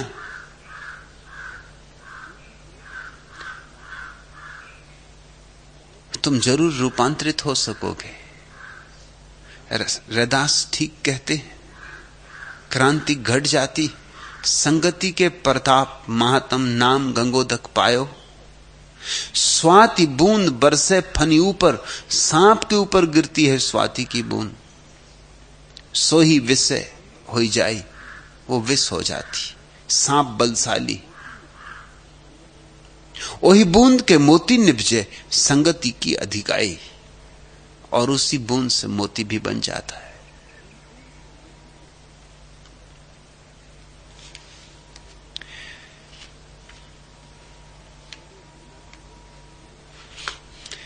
तेरे बिना है बेसुरी यह बांसुरी, दर्द की एक रागनी यह जिंदगी। मैं न भूलूंगी तुम्हें प्रीतम कभी, जिंदगी तेरे बिना कुछ भी नहीं। फूंक दो गर प्यार से वह गा उठे, प्यार में डूबी हुई है जिंदगी। सांस लेते हो धड़कते हो तुम ही, तुम नहीं तो कुछ नहीं फिर जिंदगी। आरजू मेरी तुम ही बस एक हो, तुम मिलो तो खिल उठे फिर जिंदगी। परमात्मा मिले तो तुम खिलो, और परमात्मा मिल सकता है क्योंकि दूर नहीं, पास से भी पास है, तुम्हें घेरे हुए है। जरा आंख खोलो, जरा टटोलो, जरा आसपास अपने हाथ फैलाओ, तुम उसे छू लोगे, तुम उसे देख लोगे, और एक बार उसका संस्पर्श हो जाए कि बस पारस छू गया तुम्हें। इसकी चिंता ना करो कि तुम पापी हो। पारस फिक्र नहीं करता कि लोहा लोहा है। एक बड़ी प्रीतिकर घटना है, विवेकानंद अमेरिका गए उसके पहले की घटना है। राजस्थान में एक राजा के घर मेहमान थे। राजा तो राजा है। विवेकानंद की विदाई के लिए उसने बड़ा समारोह किया। वो अमेरिका जाने की तैयारी में थे, विश्व धर्म सम्मेलन में भाग लेने, तो राजा ने बड़ा समारोह किया। और राजा जैसे समारोह कर सकता था वैसा किया। उसने काशी की सबसे प्रसिद्ध वेश्या भी बुलवा ली। उसको यह ख्याल भी ना आया, ख्याल आने की कहां सवाल, रात भर पिए और दिन भर सोए। उसे होश कहां कि विवेकानंद के स्वागत में वेश्या को बुलाना चाहिए या नहीं, ये गणित का ख्याल ही नहीं बैठा। और अच्छा ही हुआ कि ख्याल नहीं बैठा, बैठ जाता तो ये अपूर्व घटना घटने से रह जाती। दिन आ गया उत्सव का, तब विवेकानंद को पता चला, सांझ जब उनको जाना था उत्सव में, तब पता चला कि काशी की बहुत प्रसिद्ध वेश्या नृत्य करेगी वहां। विवेकानंद पुराने ढप के सन्यासी,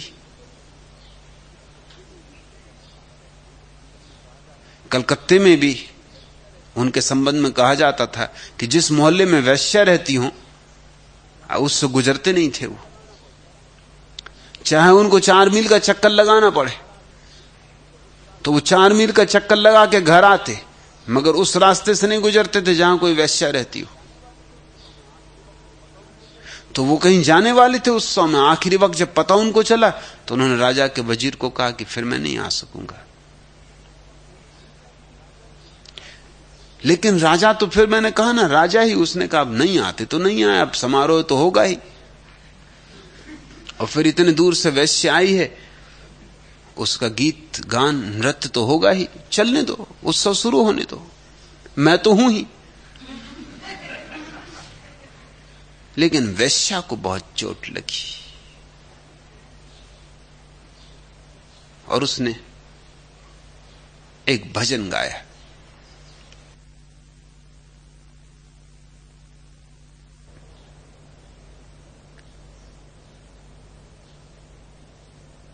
भजन जिसका अर्थ होता है कि पारस पत्थर को जरा भी भेद नहीं होता, कि जिस लोहे को वो पारस बना रहा है वो पूजा घर में रखा जाने वाला लोहा है या कसाई के घर पशुओं की हत्या जिससे की जाती है वो लोहा है।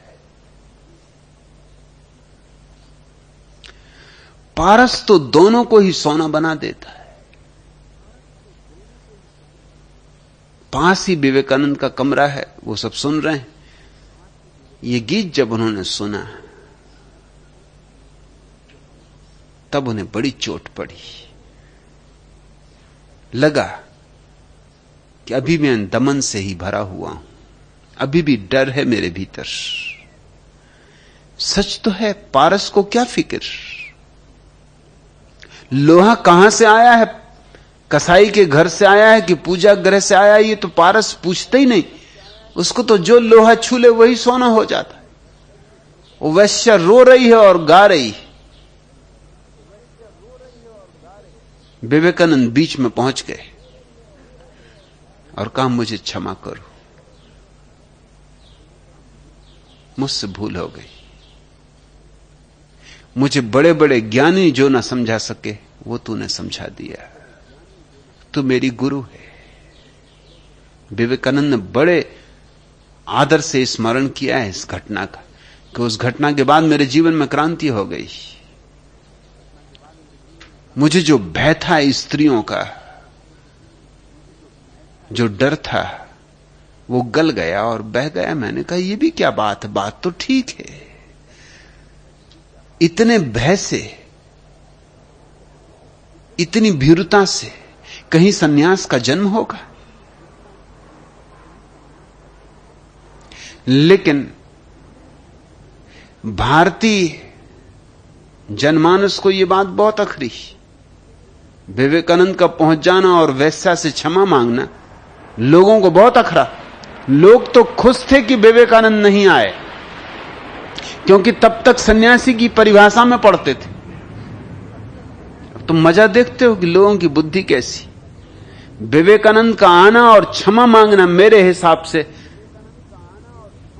विवेकानंद के सन्यास में प्रवेश का क्षण। रामकृष्ण जो नहीं कर पाए थे वो उस वैश्या ने कर दिया। रामकृष्ण ने जो सन्यास दिया था ऊपर ऊपर रह गया, उस वैश्या ने अंतरतम को छू लिया। विवेकानंद का आना उस उत्सव में और क्षमा मांगना उनके असली सन्यास की शुरुआत, मगर लोगों में बड़ी बद्ध हो गई। लोगों ने तो समझा कि ये तो सब बहाने हैं, माफी मांगना और ये करना। असली बात यह है कि खबर सुनी होगी कि स्त्री बड़ी सुंदर है तो नहीं रह सके। मगर विवेकानंद के सिर से एक बोझ उतर गया और उनके पश्चिम जाने में और पश्चिम के जीवन में तालमेल बैठ जाने में उस वैश्या ने जितना सहयोग दिया किसी और ने नहीं तो पश्चिम में बड़ी मुश्किल हो जाती। भारत में तो ठीक था, पश्चिम में तो स्त्री और पुरुष समानता को उपलब्ध हो गए, बराबरी के दर्जे पर जी रहे हैं। अब वो मूढ़ता नहीं रही जो पहले थी। वहां विवेकानंद बड़ी मुश्किल में पड़ जाते, और जिन्होंने विवेकानंद को सच में वहां साथ दिया वो सब महिलाएं थी। और जो महिला उनकी सर्वाधिक महत्वपूर्ण शिष्या बनी, निवेदिता, अगर वो पुराने ढप के ही सन्यासी रहे आते तो निवेदिता से संबंध ही नहीं बन सकता था। लेकिन भारतीय मानस को बड़ी चोट पहुंची। विवेकानंद जब वापस लौटे निवेदिता के साथ तो बंगाल में बड़ी बदनामी हुई कि सन्यासी और स्त्री के साथ आया। गए थे बचाने, खुद ही डूब गए। हजार हजार तरह की अफवाहें उड़ी, लेख लिखे गए विवेकानंद के खिलाफ, पुस्तिकाएं छापी गईं और न मालूम किस किस तरह की बेहूदी बातें। और जान के तुम हैरान होगे कि निवेदिता को दक्षिणेश्वर के मंदिर में नहीं ठहरने दिया गया। जिसने विवेकानंद और रामकृष्ण को सारी दुनिया में पहुंचाने का सर्वाधिक महत्वपूर्ण काम किया, उस महिला को दक्षिणेश्वर के मंदिर में नहीं ठहरने दिया गया। उसको बाहर मकान लेकर रहना पड़ा, आश्रम में भीतर नहीं।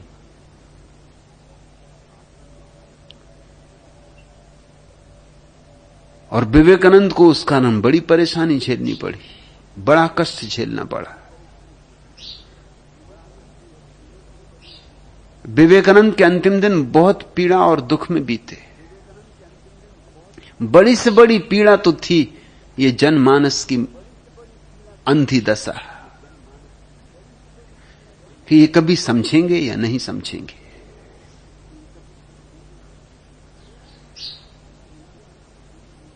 लोगों ने यही समझा कि निवेदिता ने विवेकानंद को बदल लिया।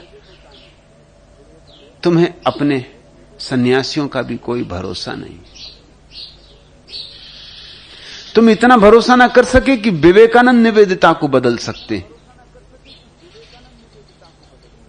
तुमने निवेदिता की स्त्रीणता को ज्यादा मूल्य दिया बजाय विवेकानंद के सन्यास के। लेकिन विवेकानंद बलशाली व्यक्ति है, उनके पास जो आएगा वो बदला जाएगा। तुम चंदन हम रैंड बापुरे निकट तुम्हारे आशा।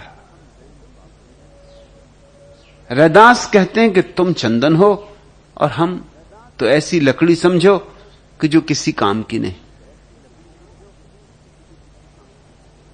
मगर अगर तुम्हारा साथ मिल जाए तो हम में भी गंध समा जाए।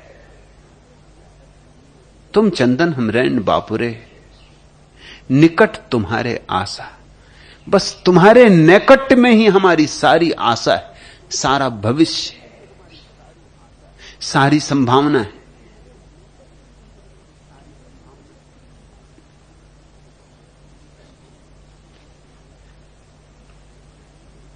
बहन, तुम तो बिल्कुल लता मंगेशकर की तरह गाती हो। गुलाबों ने अपनी सहेली गुलजान से कहा। धन्यवाद बहन, काश यह वाक्य मैं तुम्हारे संबंध में भी कह सकती। गुलजान ने शर्माते हुए गुलाबों से कहा, अरे इसमें क्या परेशानी, तुम भी मेरी तरह झूठ बोलने की आदत डालो। गुलाब उस सहज स्वर में उत्तर देती हुई बोली,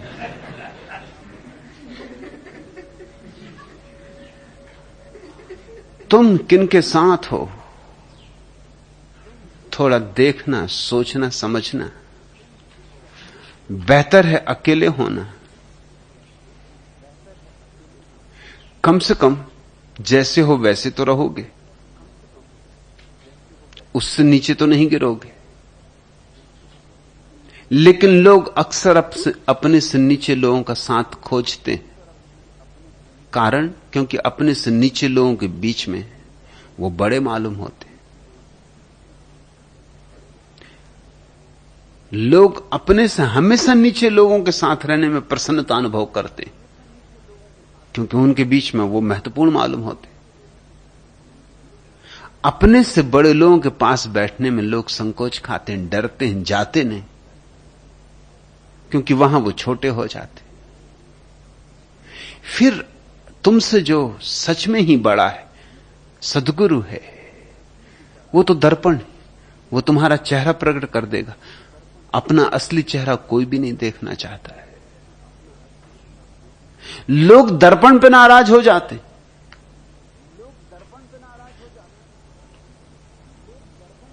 चंदूलाल गए एक फोटोग्राफर के पास फोटो उतरवाने।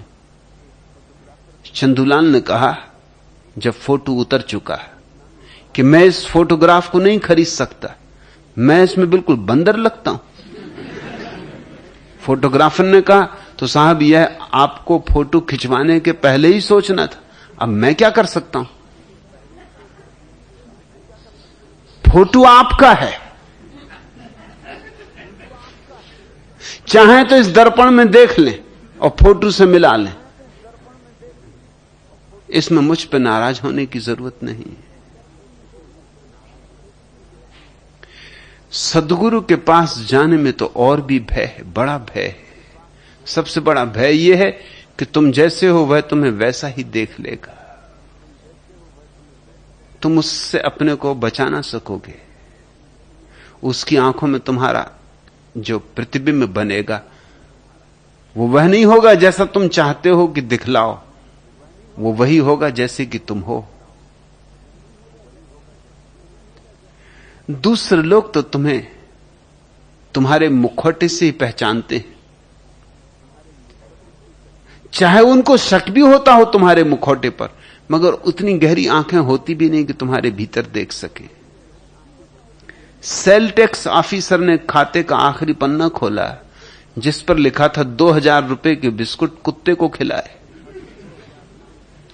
उस ऑफिसर ने आश्चर्य से पूछा, क्यों जी चंदूलाल, यह क्या माजरा है? हमें धोखा देना चाहते हो? सेल टैक्स बचाने की तुमने अच्छी तरकीब निकाली, मगर इतना तो सोच लेते महाशय कि इस बात पर कोई भरोसा करेगा कि तुमने 2000 रुपए के बिस्कुट कुत्ते को खिलाए? तुमने, और 2000 के बिस्कुट और कुत्ते को? बोलो, तुम्हें ऐसा सफेद झूठ बोलते हुए शर्म ना आई? शर्म तो आई हुजूर, मगर क्या करूं? चंदूलाल ने अपनी चांद पर हाथ फेरते हुए कहा, यदि मैं आपका शुभ नाम लिखता तो वह और भी ज्यादा लज्जाजनक बात होती।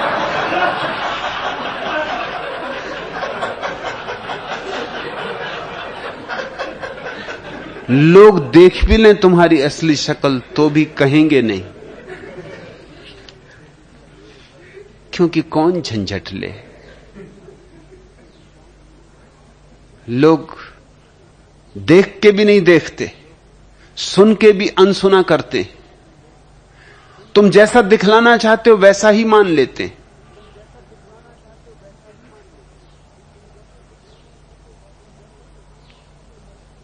लेकिन जैसे जैसे तुम अपने से ऊंचे लोगों के पास जाओगे वैसे वैसे ये बात मुश्किल होने लगेगी। और जब सद्गुरु के पास बैठोगे तुम जैसे हो ठीक वैसे ही झलकोगे। और इसलिए लोग सद्गुरुओं पर नाराज होते।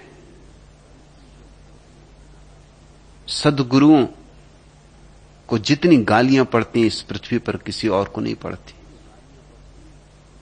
सद्गुरु फूल बरसाते और उन पर गालियां बरसती।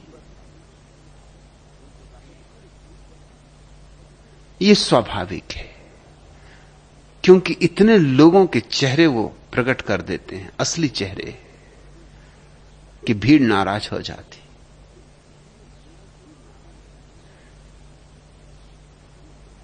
जब तक तुम ये कहने में समर्थ ना हो सको, तुम चंदन हम रैन बापरे निकट तुम्हारे आशा, तब तक तुम सद्गुरुओं के पास नहीं बैठ सकोगे। परमात्मा के पास बैठने की तो बात दूर। संगति के प्रताप महात्म आवे बास सुबासा।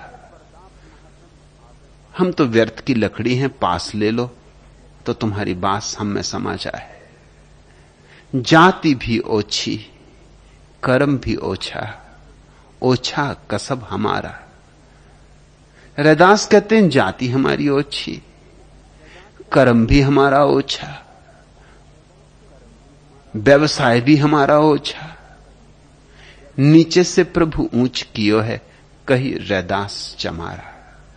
वो एक क्षण को भी ये बात नहीं भूलते कि मैं चम्हार हूं, और मुझ चम्हार को ऐसा ऊपर उठा लिया, ऐसा आकाश में उठा लिया। जिन हाथों ने मुझ चम्हार को कमल की तरह ऊपर उठा लिया है, उन हाथों का जितना धन्यवाद करूं उतना थोड़ा है। मगर ख्याल रखना, ये बात तुम पर भी उतनी ही लागू है जितनी किसी और पर। तुम चाहे चम्हार के घर में पैदा ना हुए हो, इससे ही मत सोच लेना कि ये होगा रैदास के संबंध में सच। मैं तो हूं ब्राह्मण, चतुर्वेदी, त्रिवेदी, द्विवेदी। बड़ी अकड़ रहती। एक सज्जन ने मुझे पत्र लिखा, उनका नाम था त्रिवेदी। भूल से मैंने उनको जो पत्र लिखा उसमें द्विवेदी लिख दिया। उनका लौटती डाक से पत्र आया कि आपने ठीक नहीं किया, मैं त्रिवेदी हूं। तो मैंने उनको चतुर्वेदी लिख दिया। मैंने कहा पिछली भूल के हिसाब से द्विवेदी लिख दिया, एक वेद कम हो गया था, इसमें एक बढ़ा देता हूं, अब आपके चित्त को शांति मिले। ये मत सोच लेना कि कानकुब्ज ब्राह्मण, बड़े शुद्ध ब्राह्मण। ये होगी रैदास के संबंध में बात सच नहीं। ख्याल रखना, जब तक चमड़ी के ऊपर तुम कुछ भी नहीं जानते हो तब तक चम्हार हो। याज्ञवल्क्य ने एक धर्म सभा बुलाई थी, उसमें बड़े बड़े पंडित आए, उसमें अष्टावक्र के पिता भी गए। अष्टावक्र 8 जगह से टेढ़ा था, इसलिए तो नाम पड़ा अष्टावक्र। दोपहर हो गई, अष्टावक्र की मां ने कहा कि तेरे पिता लौटे नहीं, भूख लगती होगी, तू जाकर उनको बुला ला। अष्टावक्र गया, धर्म सभा चल रही थी, विवाद चल रहा था। अष्टावक्र अंदर गया, उसको 8 जगह से टेढ़ा देखकर सारे पंडित जन हंसने लगे। वो तो कार्टून मालूम हो रहा था, इतनी जगह से तिरछा आदमी देखा नहीं था। एक टांग इधर जा रही, दूसरी टांग उधर जा रही, एक हाथ इधर जा रहा, दूसरा हाथ उधर जा रहा, एक आंख इधर देख रही, दूसरी आंख उधर देख रही। उसको जिसने देखा वही हंसने लगा कि ये तो एक चमत्कार है। सबको हंसते देखकर को भी हंसी आ गई, मगर एकदम से धक्का लगा, क्योंकि अष्टावक्र बीच दरबार में खड़ा होकर इतने जोर से खिलखिलाया कि जितने लोग हंस रहे थे सब एक सकते में आ गए और चुप हो गए। जनक ने पूछा कि मेरे भाई और सब क्यों हंस रहे थे, वो तो मुझे मालूम, क्योंकि मैं खुद भी हंसा था, मगर तुम क्यों हंसे? उसने कहा मैं इसलिए हंसा कि ये चम्हार बैठ के यहां क्या कर रहे। अष्टावक्र ने चम्हार की ठीक परिभाषा की, क्योंकि इनको चमड़ी दिखाई पड़ती है। मेरा शरीर 8 जगह से टेढ़ा है, इनको शरीर दिखाई पड़ता। ये सब चम्हार इकट्ठे कर लिए और इनसे धर्म सभा हो रही और ब्रह्म ज्ञान की चर्चा हो रही। इनको भी आत्मा दिखाई नहीं पड़ती। कोई यहां जिसको मेरी आत्मा दिखाई पड़ती हो, क्योंकि आत्मा तो एक भी जगह से टेढ़ी नहीं, वहां एक भी नहीं था। कहते हैं जनक ने उठ के अष्टावक्र के पैर छुए और कहा कि आप मुझे उपदेश दें। इस तरह अष्टावक्र गीता का जन्म हुआ। और अष्टावक्र गीता भारत के ग्रंथों में अद्वितीय है। श्रीमद् भगवत गीता से भी एक दर्जा ऊपर। इसलिए श्रीमद् भगवत गीता को मैंने गीता कहा है और अष्टावक्र गीता को महागीता कहा है। उसका एक एक वचन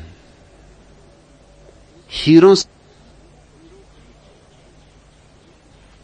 हजारों हीरों से भी तौला जाए तो भी पड़ला उस वचन का ही भारी रहेगा, हीरों का भारी नहीं हो सकता। सारे सूत्र ध्यान के हैं और समाधि के। तो तुम समझ लेना, जब तक तुम्हें शरीर ही दिखाई पड़ता है अपना और दूसरों का, तब तक तुम चम्हारी हो। मेरे हिसाब से सभी शूद्र पैदा होते हैं। कभी कभी कोई ब्राह्मण हो पाता है, कोई बुद्ध, कोई कृष्ण, कोई महावीर, कोई रैदास, कोई फरीद, कोई नानक, कभी कभी कोई ब्राह्मण हो पाता है। नहीं तो लोग शूद्र ही पैदा होते, शूद्र ही मर जाते। तो ये सूत्र तुम्हारे संबंध में भी है, तुम्हारे ही संबंध में है। जाति भी ओछी, कर्म भी ओछा, ओछा कसब हमारा, नीचे से प्रभु ऊंच कियो है, कही रैदास चम्हारा। लेकिन रैदास कहते हैं कि मैं चम्हार था, शूद्र था, मेरा सब छोटा है, मेरी जाति, मेरा कर्म, मेरा व्यवसाय सब छोटा है। लेकिन उस छोटे को भी तुमने क्या छुआ कि लोहा सोना हो गया। तुम पारस हो प्रभु जी, तुम चंदन हम पानी, जाकी अंग अंग बास समानी। प्रभु जी तुम घनबन हम मोरा, जैसे चितवत चंद चकोरा। प्रभु जी तुम दीपक हम बाती, जाकी ज्योति बरे दिन राती। प्रभु जी तुम मोती हम धागा, जैसे तुम स्वामी हम दासा। ऐसी भक्ति करे रैदासा। आज इतना है।